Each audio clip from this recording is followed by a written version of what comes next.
नमो बुद्धाय बनते जी। आज हम बौद्ध भिक्खु डॉक्टर बोधि अशोक जी का स्वागत करते हैं। और हमने ये टर्म बहुत सुनी है कि हीनत्वमा बुद्धत्व गमय, बहुत आपसे सुना है बार बार। तो आज हम इसका सारभूत अर्थ जानना चाहेंगे कि जब आप ये इन शब्दों का प्रयोग करते हैं तो उसका असली में मतलब क्या है और हमें किस तरीके से लेनी चाहिए ये टर्म्स। हाँ, नमो बुद्धाय। समस्त तथागतो, तीर्थंकरो, पैगंबर हो, बोधिसत्व हो और सम्यक संबुद्धों को सबसे पहले मैं अभिवादन करता हूँ। समस्त भाई बहनों मित्रों को भी अभिवादन करता हूँ। और माँ त्रिशा बोधी ने जो प्रश्न पूछा है कि हिनत वर्मा बुद्धत्व गमया, जिसके बारे में मैं बार बार बोलता हूँ, प्रवचन देता हूँ, इसका सारभूत ज्ञान दर्शन क्या है, इसके पीछे की पार्श्वभूमि क्या है, इस सूत्र का अर्थ क्या है, इसके बारे में हम चर्चा करेंगे। हिनत वर्मा बुद्धत्व गमया। तो मित्रों,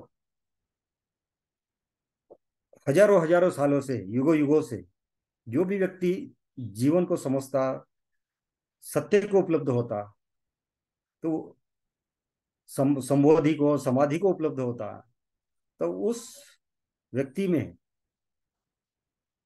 एक भावना तैयार होती कि कैसे ये जो जगत दिख रहा है, जो मनुष्यता है, जो मनुष्य है, उनको कैसे शिक्षित करे, सुसंस्कृत करे, उनको कैसे संस्कारित करे, जिसके कारण वो पशुत्व से शीलवान सदाचारी मनुष्य बने और उसके भी पार जाके जीनत्व और बुद्धत्व को उपलब्ध हो। ये उनकी धार्मिक और सत्य को उपलब्ध व्यक्तियों की मंशा हमेशा यही रहती।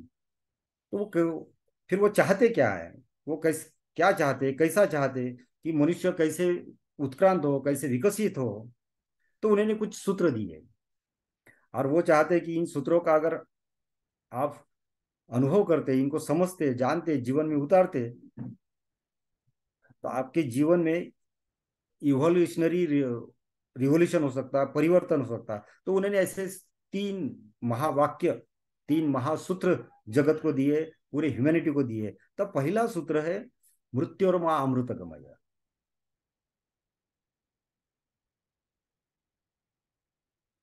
संत महात्मा जीनत्व और बुद्धत्व को उपलब्ध व्यक्ति, उन्होंने ये सूत्र दिया, मृत्योर्मा अमृत गमय। इसका अर्थ क्या होता है? मृत्योर्मा अमृत गमय, तो मृत्यु से अमृत की ओर जाना चाहिए, ऐसा वो चाहते, समझाते। ये मृत्यु कहाँ घटित होती, मृत्यु किसकी होती? तो साधारण आदमी बाहर देखता, बाहर जाता, तो बाहर जो जगत है, जो संसार है बाहर, ये वस्तु व्यक्ति घटनाओं का जगत है। और वस्तु ये कैसी है, व्यक्ति कैसे है, घटनाएं कैसे है, ये सारे अनित्य अनात्मन दुखम है, क्षणभंगुर है, परिवर्तनशील है, मरण धर्म है। सारी सारी चीजें, कुछ चाहे वह वस्तु आज कोई भी ले लो, तो धीरे धीरे वो बदल जाती है और अंत में नष्ट हो जाती है। किसी भी व्यक्ति को देखो, हाँ, आज जैसा है, हाँ, कुछ दिनों बाद वैसा दिखाई नहीं देता, और कुछ सालों के बाद हाँ, वो मृत्यु को प्राप्त हो जाता है। और घटनाएं भी, उनका उदय होता, वय होता, उनका आरंभ होता, अंत होता था। ये बाहर का जो जगत है, अनित्य अनात्म दुखमय है, वस्तु व्यक्ति घटनाओं का जगत है। इनके बाहर जाते तो दुखी दुखी दुख होता। तो संत जो पुरुष है, जो महात्मा है, जो बुद्ध पुरुष है, वो चाहते कि मनुष्य बाहर न जाकर भीतर स्वयं को जाने, और स्वयं को जानने के बाद ही वो स्वरूप को जान सकता। तो स्वयं को अगर जानता, तो स्वयं का जो अंतिम स्वरूप है वो अमृतमय है। भीतर जो स्रोत है हमारे, भीतर जो जीवन का स्रोत है, भीतर जो चेतना है, वो अल्टीमेट ऊर्जा है, आंतरिक जो चेतना है, उसकी मृत्यु नहीं होती। हाँ, अगर वहां तक हम पहुंचे, उसको जाना, उसमें अगर डिजॉल्व हो गए, सबमर्ज हो गए, उसमें समा गए, तो आदमी मृत्यु से अमृत को प्राप्त कर सकता। अगर वो अमृत तत्व को प्राप्त करता, तो वो सुखी हो सकता है, समाधानी हो सकता है, तृप्त हो सकता है और आनंद को उपलब्ध हो सकता है। उस अवस्था को उन लोगों ने कहा है, उन लोगों ने कहा है सतचित आनंद। तो सच्चित आनंद की अवस्था। तो युगो युगों से उनकी मंशा थी कि मनुष्य मृत्यु से अमृत की तरफ जाए। फिर दूसरा उन्होंने सूत्र दिया है, असतो माँ सदगमय। हम बाहर देखते हैं, हाँ, तो बाहर का जगत में जो भी देखते हैं, तो जो भी चीज हमें बाहर दिखती है हम उसको सत्य समझते हैं। लेकिन बुद्ध कहते हैं कि जो भी बाहर चीज है वो सत्य नहीं है, वो तथ्य है। और जब तथ्य को देखते, जानते, अनुभव करते हैं, उसके आर पार चले जाते और गहराई से देखते हैं, तब हमको सत्य का साक्षात्कार होता है। तो अगर तथ्य को समझा कि तथ्य सत्य है, तो हम दुख में चले जाते हैं। तो उनको, तो ये जो बाहर का जगत है, ये मोह माया और इल्यूजनरी जगत है, उससे अगर मुक्त होना है तो हमको सोचना पड़ेगा, समझना पड़ेगा, जानना पड़ेगा कि ये असत के पार सत्य क्या है। हाँ, और सत्य जो है वो सदा है। हाँ, और जो सदा क्या है, तो जो अपरिवर्तनशील है, शाश्वत है, सनातन है, जो नित्य है। तो जो नित्य है वो सत्य है, और जो सत्य है वही सदा है। तो हमने बाहर न जाकर भीतर जाकर अपने आप का अनुभव करना चाहिए, और अपने भीतर जो चेतना है वो सदा है। तो फिर उन्होंने एक दूसरे तरह से वो लोगों को समझाने की कोशिश की कि मोह माया से लेके अमोह और माया के पार जाके सत्य कैसा है वो जानना चाहिए, उसके तरफ जाना चाहिए। फिर उसके पार एक तीसरा सूत्र उन्होंने दिया है, जिसको हम कहते हैं तमसो माँ ज्योतिर्गमय। तम का अर्थ होता तमस, तम का अर्थ होता अंधेरा। हाँ, और उसके पार प्रकाश है। तो वो प्रकाश शाश्वत है, वो सनातन है। उस प्रकाश का हमने अनुभव करना चाहिए। बाहर जो प्रकाश है वो, हाँ, कभी रहता कभी नहीं रहता। सूरज रहा तो प्रकाश हमें दिखाई देता, सूरज नहीं रहा तो हमको, हाँ, हम अंधेरे में चले जाते। लेकिन भीतर एक ऐसी चेतना है जहाँ कभी भी अंधेरा नहीं होता। तो अगर हम बाहर से भीतर जाके उस चेतना के प्रकाश को समझे, जाने, उस जाने, हाँ, उसका साक्षात्कार किया, तो हमारा जीवन भीतर का प्रकाशमय हो सकता, बाहर का जीवन प्रकाशमय हो सकता, और हम अच्छी अवस्था को प्राप्त हो सकती थी। ये तीन जो सूत्र है, ये महावाक्य तीन सूत्र है जो संत महात्मा लोगों ने और श्रमण व्यवस्था के ऋषि मुनियों ने जगत को दिया हुआ है।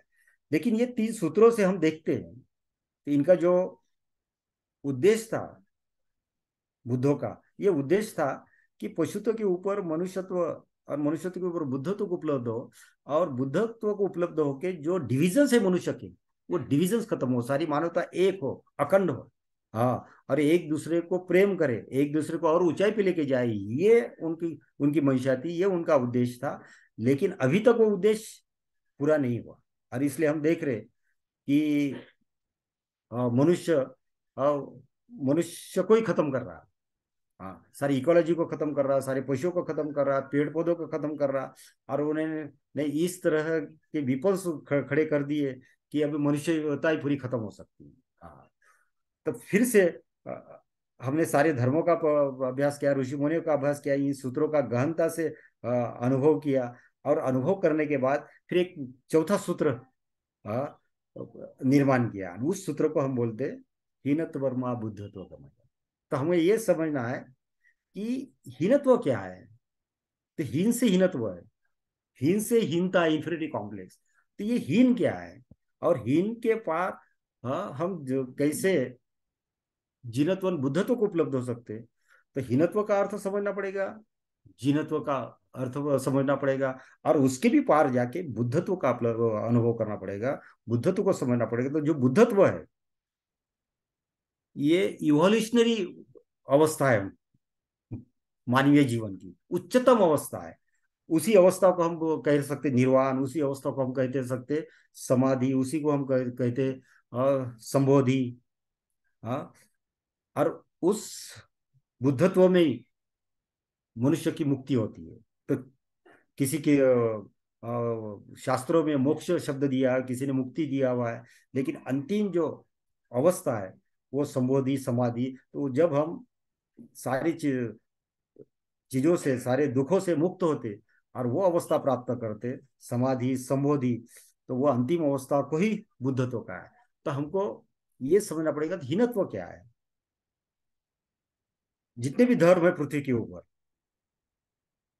चाहे जैन धर्म हो, बौद्ध धर्म हो, सिख धर्म हो, ईसाई हो, इस्लाम हो, या पारसी धर्म हो, जितने भी धर्म है, और इस धर्म के जितने भी शास्त्रा हुए, धर्म संस्थापक हुए, तो उन्होंने जो शिक्षा दी है, जो दीक्षा दी है, जो किताबें लिखी है, उन सारे किताबों का, सारे धर्मों का अगर सार देखें और उनका सारभूत ज्ञान दर्शन हम समझने की कोशिश करें, तो हमको एक ही चीज पता चलती कि ये सारे लोग चाहते कि हर मनुष्य अच्छा हो, शीलवान हो, सदाचारी हो, और हमारे भीतर जो पशुत्व है, पशु के गुण है, पशु से आए हुए संस्कार है, जैसे हिंसा, चोरी, व्यभिचार, ये पशु से आए हुए संस्कार है। हाँ, झूठ बोलना, दारू पीना, अपने को बड़ा समझना, दूसरे को छोटा समझना, ये सारी चीजें जो है, ये मनुष्य को अधोगमन में लेके जाती।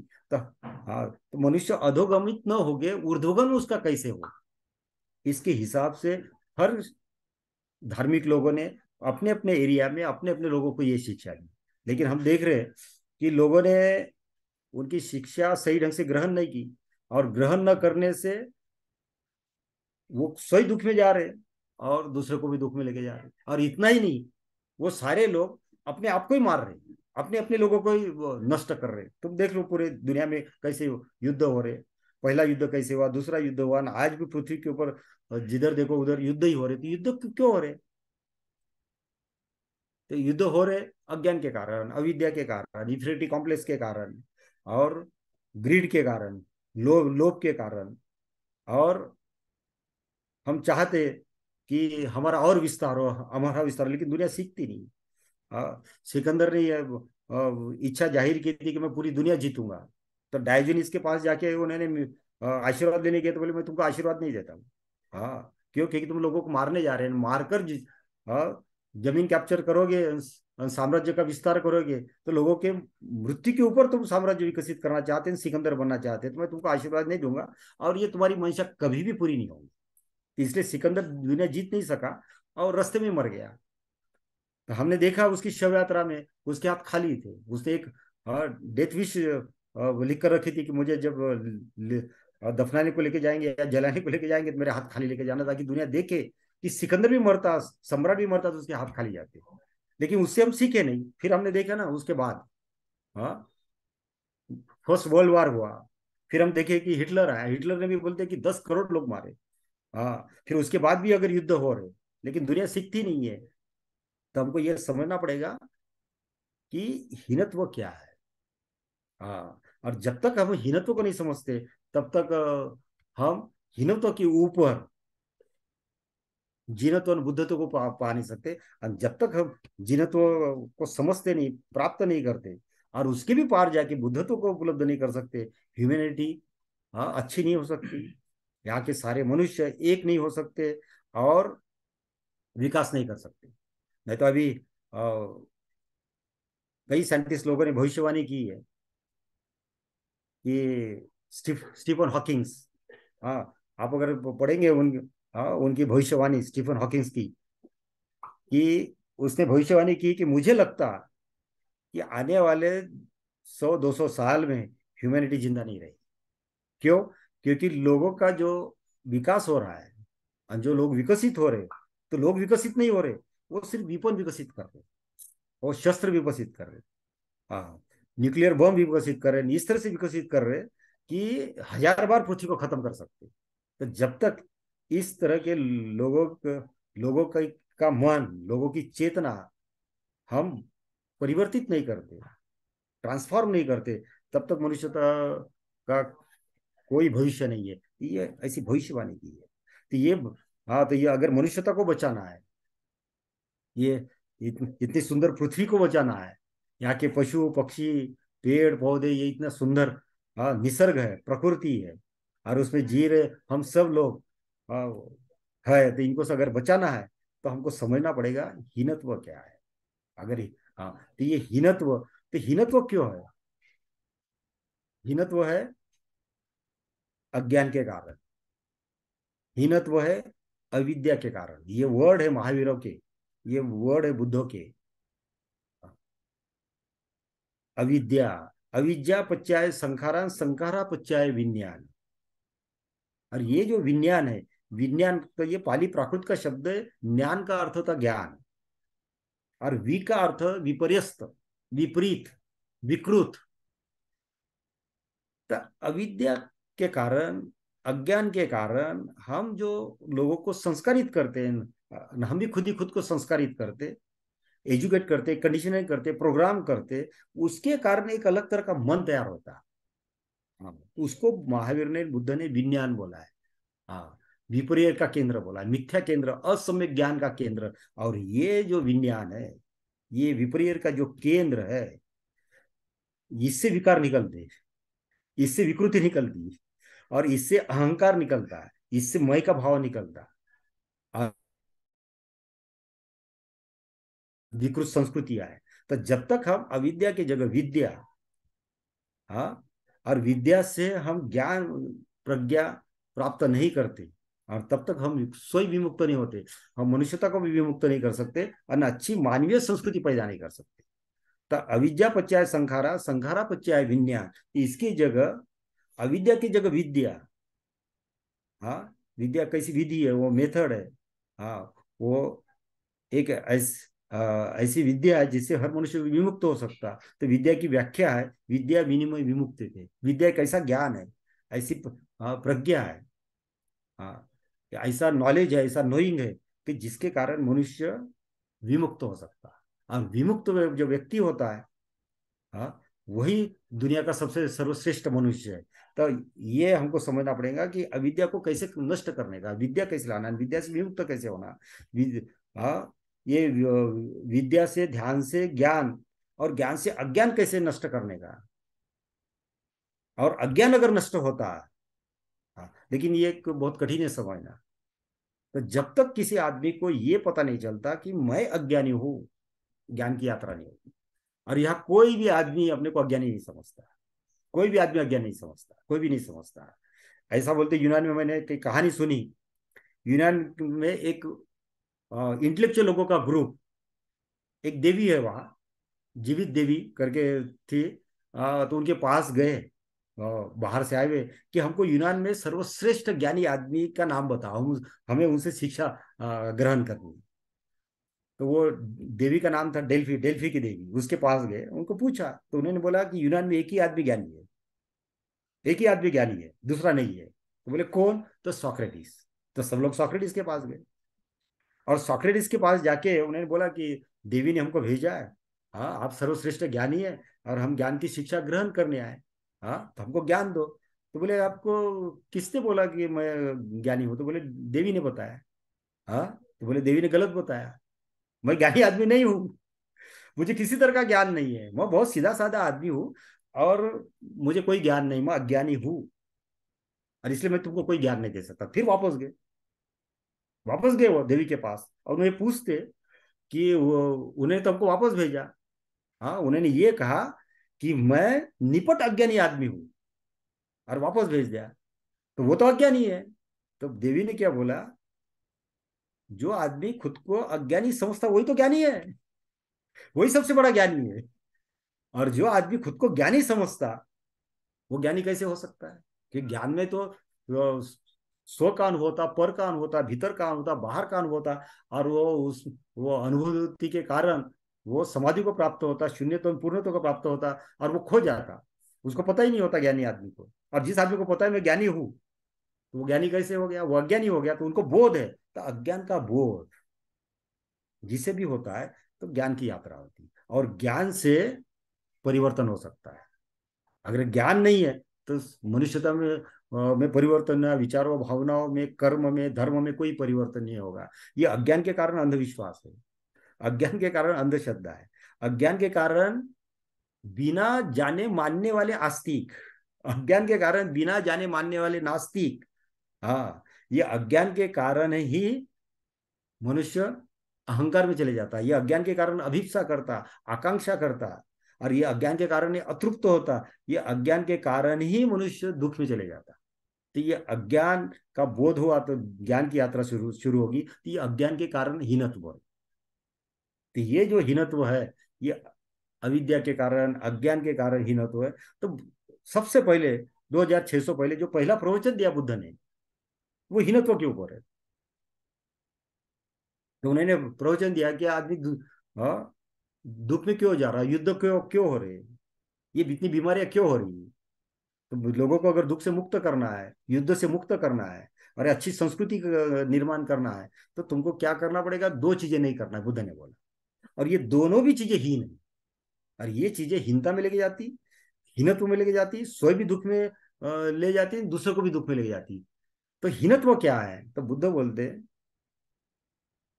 कामेशु काम सुख लिकानी योगो हीनो गम्यो पोथुजनिको अनरिय अनुत्य सहित अत्त कील मथानी योगो दुखो अनरियो अनत्त सहित। ये दो चीजें है कि मन दो ही काम कर सकता है, वो मन का स्वभाव है। तीसरा काम मन नहीं कर सकता। और दो काम कौन से, अतियों में जा सकता है।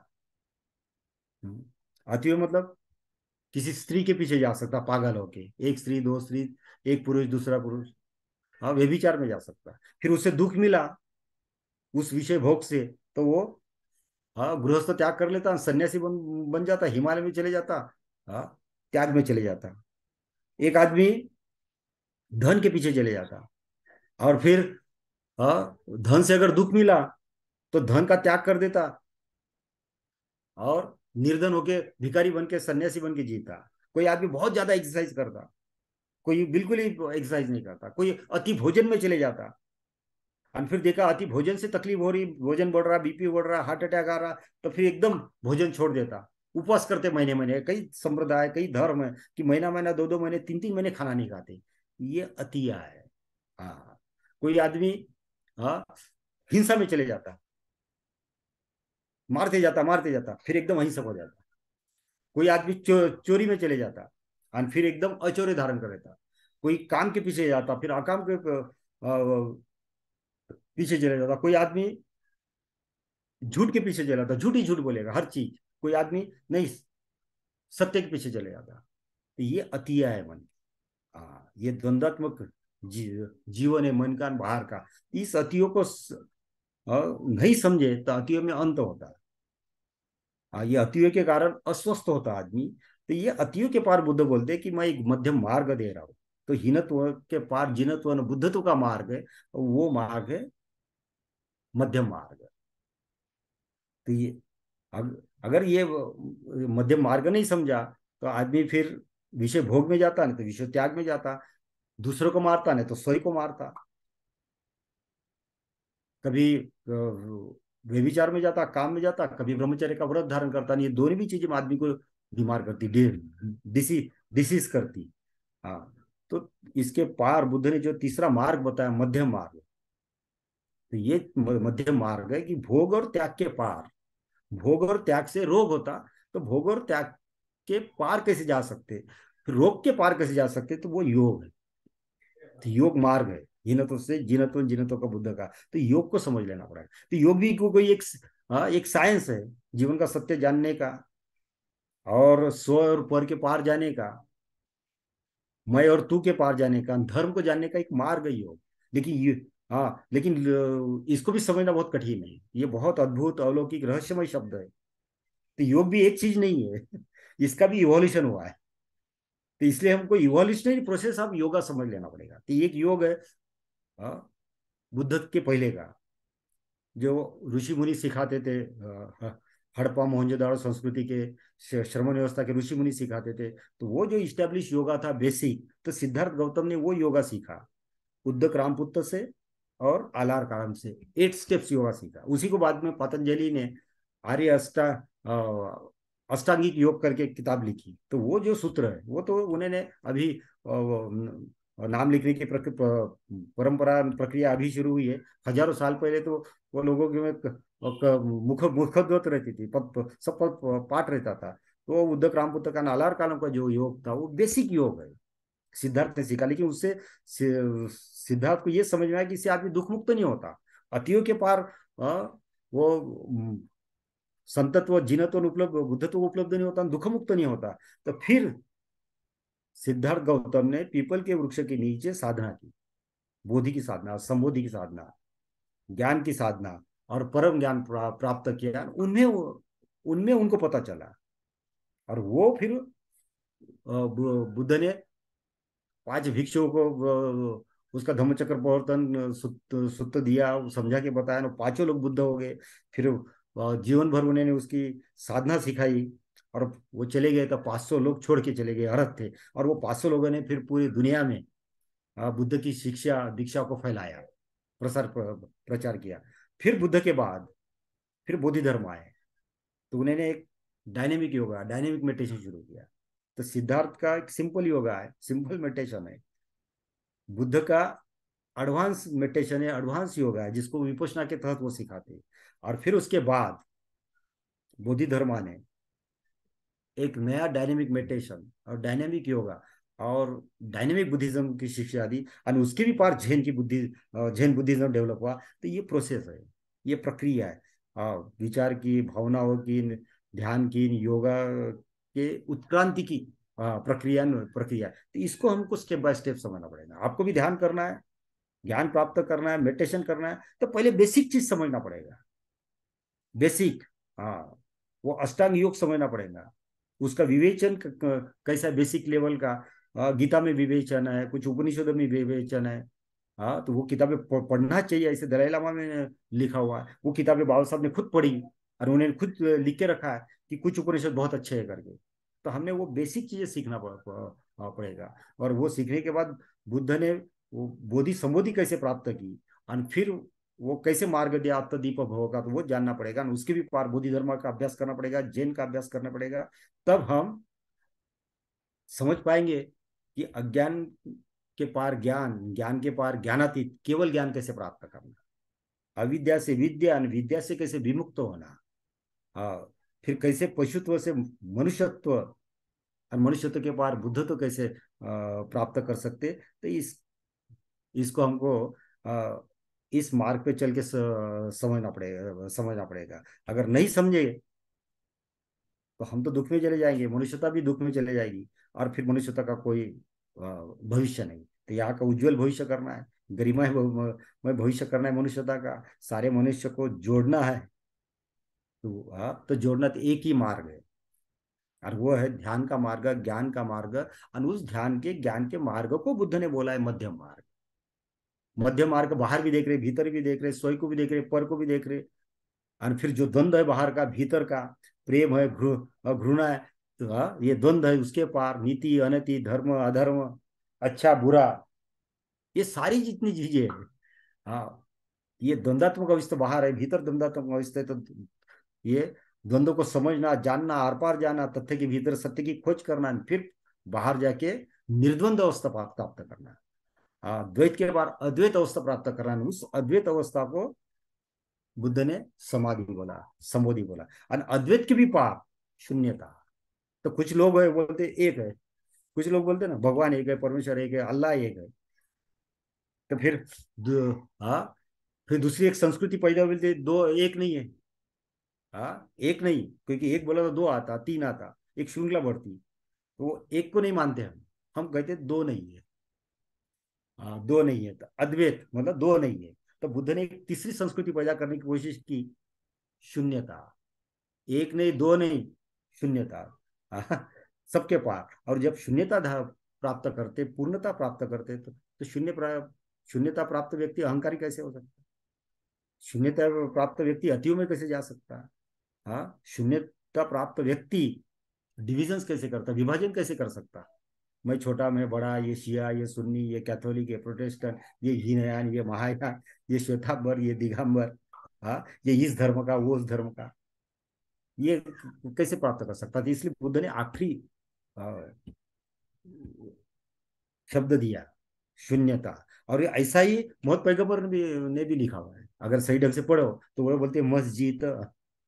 मस्जिद मतलब मई को जीतो, और मई को जीता तो मई कहाँ रहेगा वहां? वो तो हार जाता, खत्म होता ना। तो वहां मुसलमान कैसे रहेगा? अगर बुद्ध ने शून्यत्व शून्यत्व बोला है तो वहां बौद्ध कैसे रहेगा? अगर हिंदू बोलते, हाँ, हिंदू अगर बोलते कि समाधि आखिरी अवस्था है, सब समा जाते, नदी सागर में समा जाती, तो नदी कहाँ रहती? वो तो सागर हो जाती।